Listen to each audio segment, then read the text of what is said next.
Bago po ako magsimula, nais ko po kayong pakisayuan na tignan po ninyo ang inyong mga katabi, sa kanan pati po sa kaliwa. Yan. Ano ba ang kayarian ng kanilang mga mukha? Bagamat di niyo sila kamukha, di ba? Parehas naman po kayo ng mga kayarian, hindi po ba? Ngayon, naniniwala po ba kayo sa evolusyon na tayong mga tao ay nagmula daw sa unggoy? Ay marahil ay lahat tayo ay hindi po. Naalala ko po tuloy noon, yung kababata ko, inaasar niya po ako ng Gory o Gorilla. Kasi sa murang edad, balbon na po ako at malaki yung boses ko. Dagdag niya pa riyan, ako daw po yung missing link. Sa mga di po nakakaalam kung ano po yung missing link, pakisitignan po ninyo yung larawan.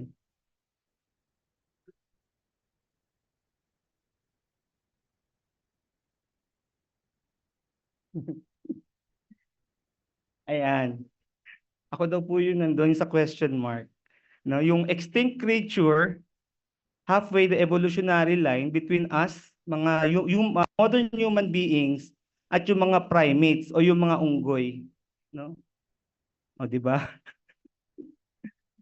Syempre noon, tinatawanan lang namin 'yan kasi hindi naman namin alam na mahalaga palang malaman natin kung ano talaga yung pinagmulan natin mga tao. Mahalaga palang malaman natin ito para maunawaan natin una kung sino tayo, saan po tayo patungo, at kung paano po tayo dapat mamuhay. So ang tanong, theory of evolution ba o yung nakaulat sa Bible na ang Diyos ang may lalang ng tao? Yan. Maraming tao o matatalinong tao ang tumatanggap sa theory of evolution. 'Di ba pati nga po sa eskwelahan ay itinuturo po ito, hindi po ba? Ngunit nakalulungkot pong isipin na pati po yung mga theologists o yung mga marurunong na Kristiyano ay sumusuporta at nakikiisa dito kay Charles Darwin or doon sa Darwinism. Maging nga po sa kanyang paglibing no noong 1882 sa Westminster Abbey, kasama niya roon yung mga hari ng England. Isang may mataas na katungkulan sa simbahan o deacon ang nag-arrange pa ng libing ni Darwin, no? Yung tao na nagtataguyod sa atheistikong teorya na pinagmulan nating mga tao. So bakit po natin nasabi na ateistiko ito? Sapagkat ang teoryang ito ay sumasalungat po sa ulat ng Biblia patungkol po sa paglalang at sa pagkahulog nating mga tao sa kasalanan. Tignan po natin mga kapatid, mga kaibigan, ang sinasabi po ng Biblia sa pinagmulan po ng tao. Mababasa po natin yan dito po sa Genesis chapter 1 verse 27. At nilalang ng Diyos ang tao ayon sa kanyang larawan. Ayon sa larawan ng Diyos ay nilalang niya siya. Nilalang niya sila na lalaki at babae. So para daw po sa Biblia, sino ang pinagmulan ng tao? Ang Diyos. Malinaw na binabanggit po ng Biblia na ang paglalang ng buhay ng tao po ay nagmula sa Diyos. At nilalang niya tayo ayon sa larawan niya. So ibig pong sabihin, meron po tayong kakayahan mula sa pasimula na magpasinag ng mga katangian ng may lalang, ang Diyos na Yehova. At marahil ay naisip nyo rin yung tanong na paano naman naginawa ng Diyos ang mga babae o si Eva. Bueno, sa isang paglalarawan, sumailalim si Adan sa isang major operation, wika nga. Mula sa isang deep, dreamless sleep, kinuha ang isang bahagi ng kanyang rib at ilang bahagi ng laman nito at nagsimula pong mabuo ang babae. O sa Hebreong salita, tinawag ito na Isha or a man with a womb. Kaya kung mapapansin natin yung salitang woman, ayan, nag-ugat ito sa salitang womb, a man with a womb.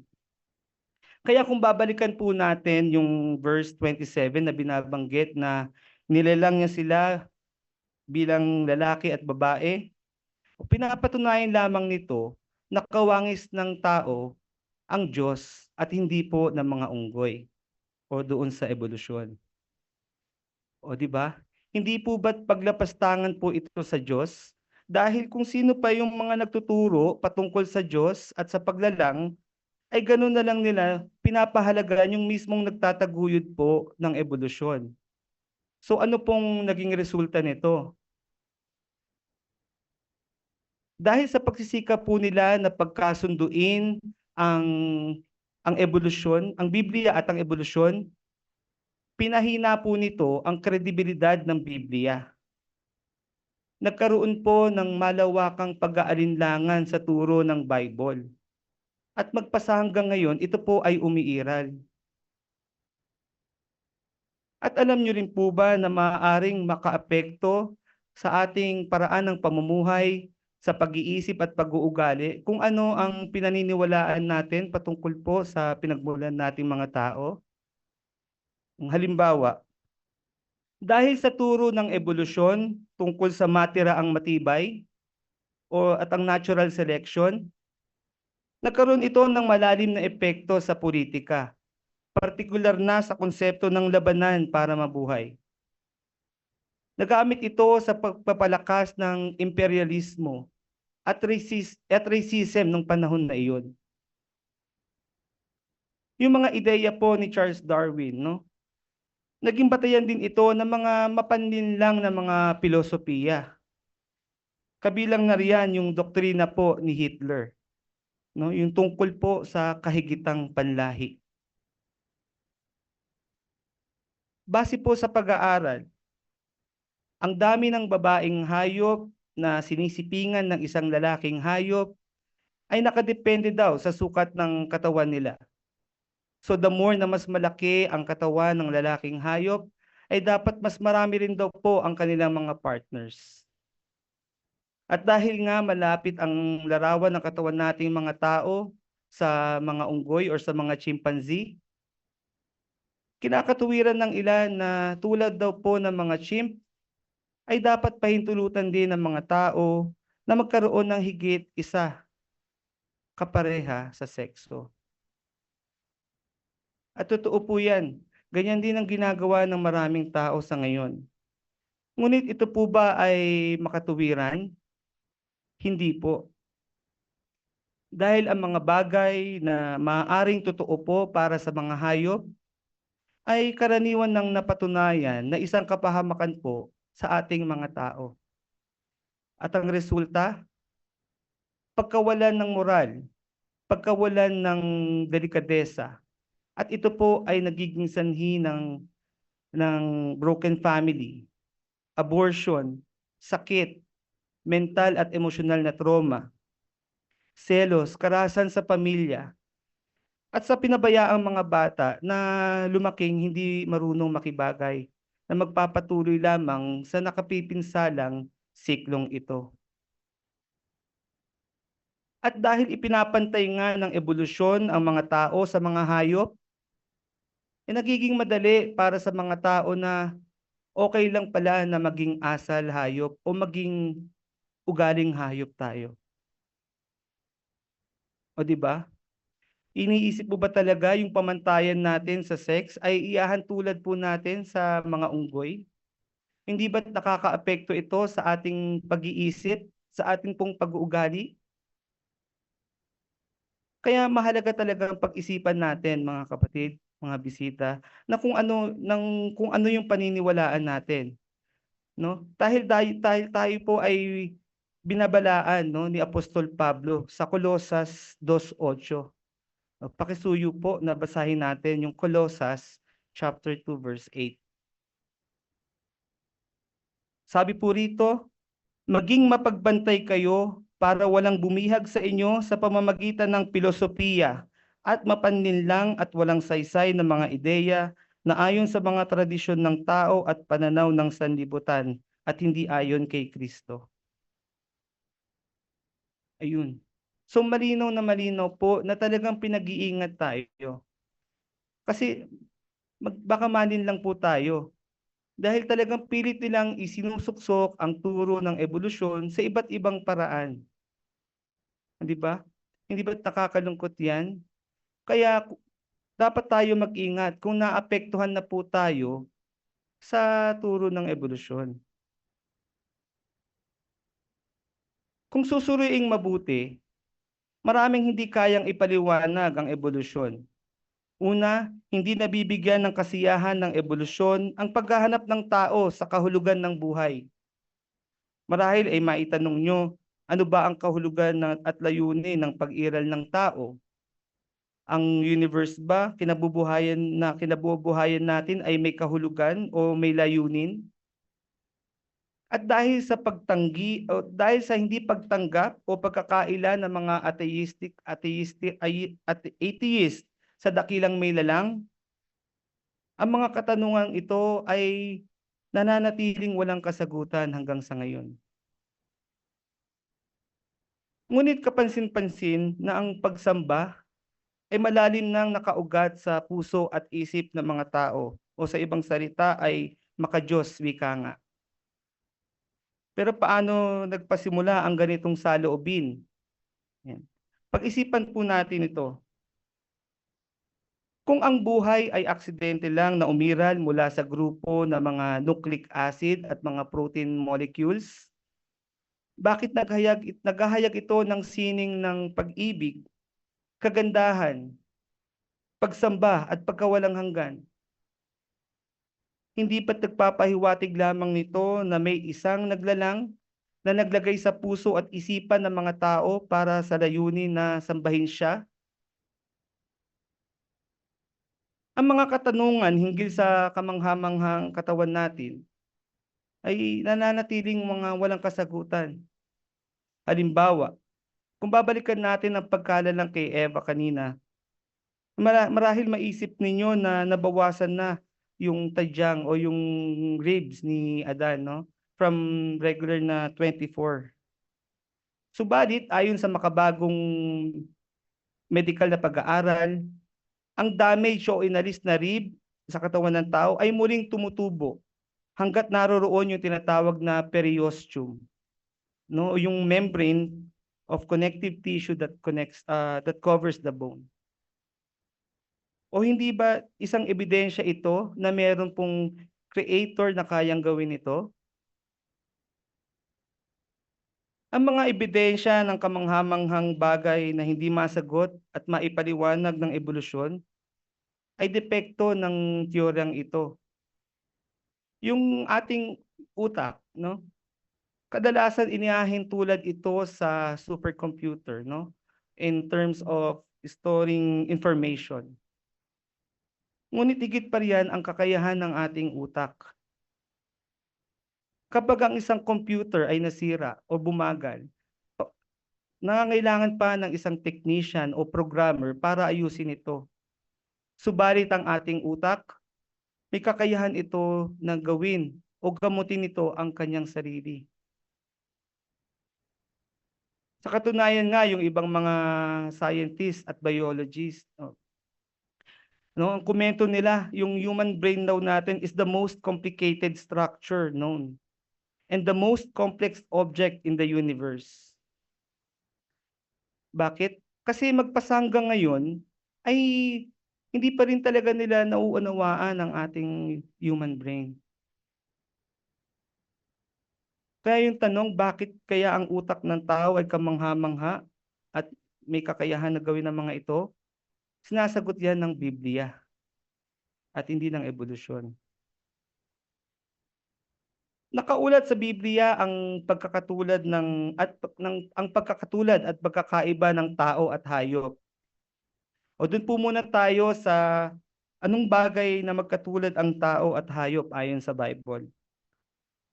Kung babasahin po natin ang Genesis chapter 1 verse 20, 21, 24 at Genesis chapter 2 verse 7 sa original na Hebreo, may kita natin na parehong tinawag na kaluluwa ang tao at hayop nang sila ay nilikha.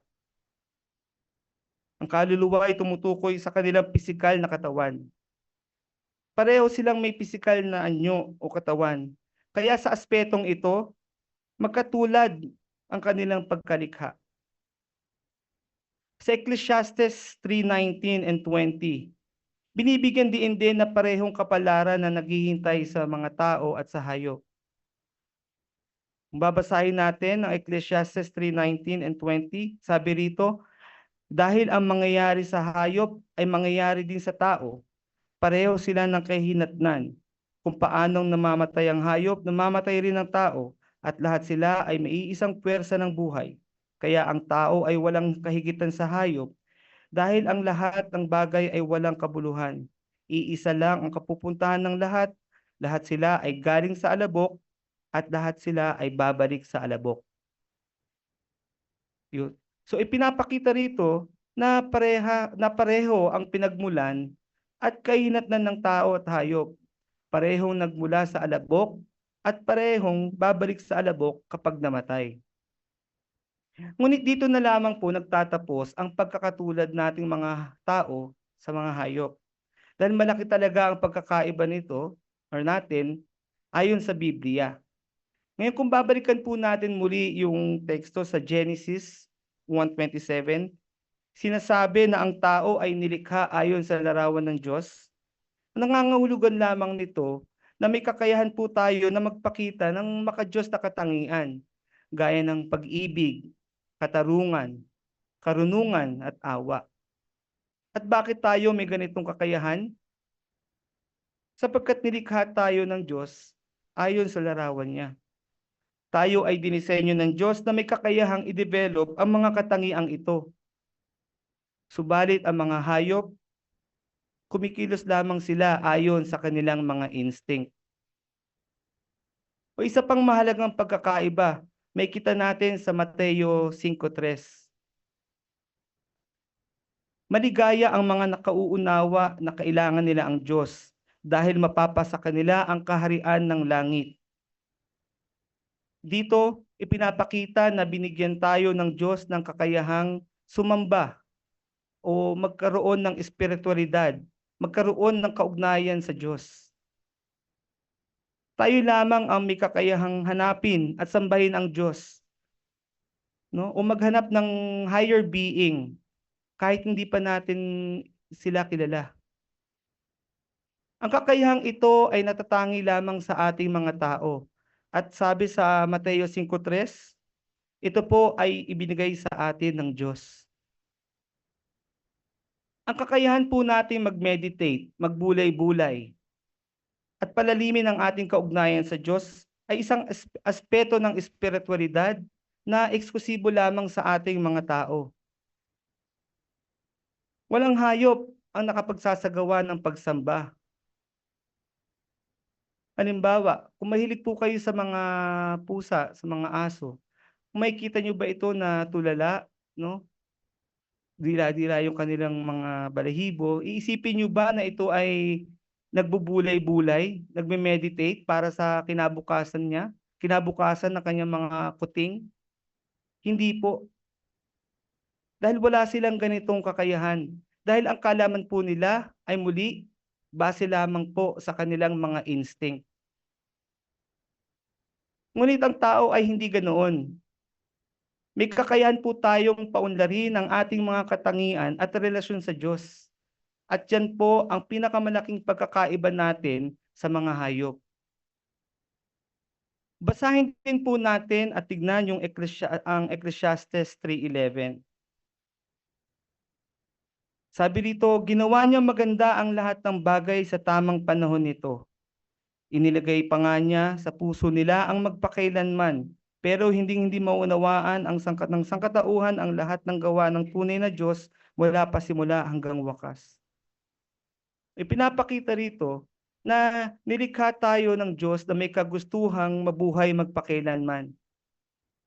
Tayo lamang po yung may urge o yung may ganitong pagnanais, no? At tayo lamang din ang pinangakuan ng Diyos nito. Hindi niya ito ipinangako sa mga hayop. Eksklusibo lamang ito sa mga tao. Ngunit posible nga po ba ito, yung buhay na walang hanggan? Opo. Ayon sa referensya, no, ang utak natin ay nilikha ng Diyos na may potensyal na mabuhay ng walang hanggan. Ayon sa pag-aaral, kahit na ang pinakamatalinong tao, napakaliit lamang ng bahagi ng kanilang utak ang kanilang nagagamit in their lifetime. Pakisuyo po, no, yung sa larawan. So ilang porsyento po ng utak? Ayan, 1/100 ng 1% lamang or 0.0001 lamang ng kanilang utak ang kanilang nagagamit in their lifetime. So ano pong ibig sabihin nito? Ipinapakita lamang nito na ang ating utak ay may capacity at dinisenyo po ng Diyos para sa buhay na walang hanggan. At ito naman ay talaga nagre-reflect doon sa natatanging layunin ng Diyos para sa atin. O ngayon, dumako naman tayo sa tanong, bakit nahilig sa paggawa ng masama ang mga tao? At marahil ay may magtanong sa atin yan, no? Ang iba iniisip, naniniwala sila na yung imperfections natin ay dulot ng mutation, no? Isang aspeto ng evolusyon. Subalit kung titignan po natin yung nakaulat sa Deuteronomio 32:4 and 5, pakisuyo po. Ang bato, walang maipipintas sa kanyang mga gawa dahil lahat ng ginawa niya ay makatarungan. Isang Diyos na tapat at hindi kailanman magiging tiwali. Matuwid at tapat siya. Sila ang kumilos ng kapahapahamak. Hindi niya sila mga anak, sila ang pinagmulan ng problema. Sila ay isang di tapat at makasalanang henerasyon.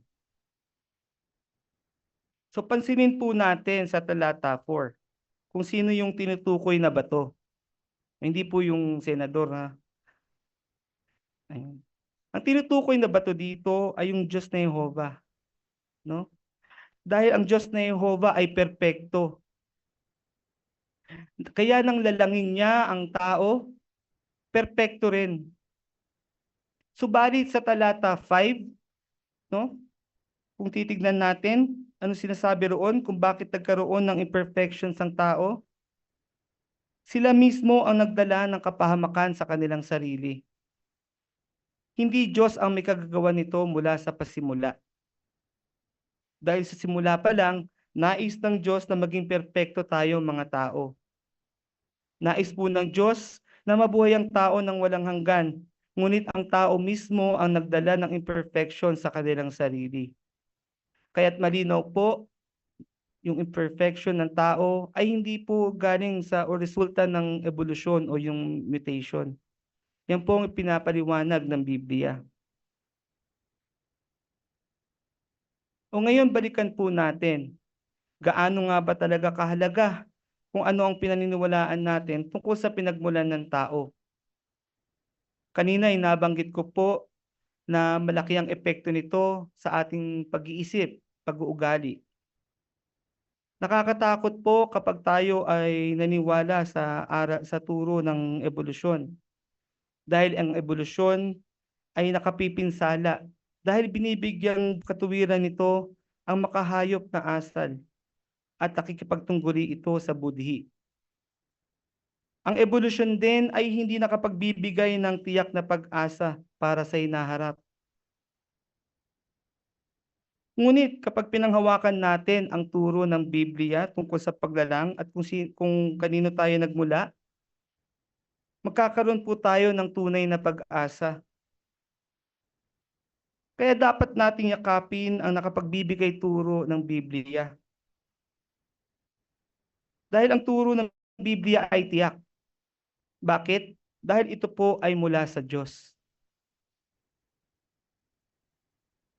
Alam natin na ginawa ng Diyos ang lahat para mabigyan tayo muli ng buhay ng walang hanggan dito sa paraisong lupa. Una na rito ang pagbibigay niya ng pantubos. Ibinigay niya ang kanyang anak na si Jesus para tubusin tayo mula sa kasalanan at alisin ang epekto nito, partikular na ang kamatayan. Ang pantubos at hindi ang unti-unting evolusyonaryong pagsulong ang magpapangyari upang maging isang katotohanan ang buhay na walang hanggan. Ngayon ay alam na natin ang katotohanan tungkol sa pinagmulan po nating mga tao. Wag na natin po itong kalimutan. Panghawakan po natin ito. Patuloy pa tayo magsaliksik sa Biblia upang mas lumalim pa ang ating pagkaunawa sa tunay na mensahe nito.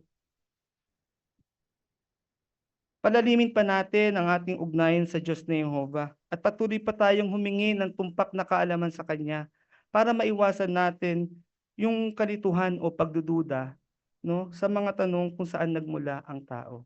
Maraming salamat po.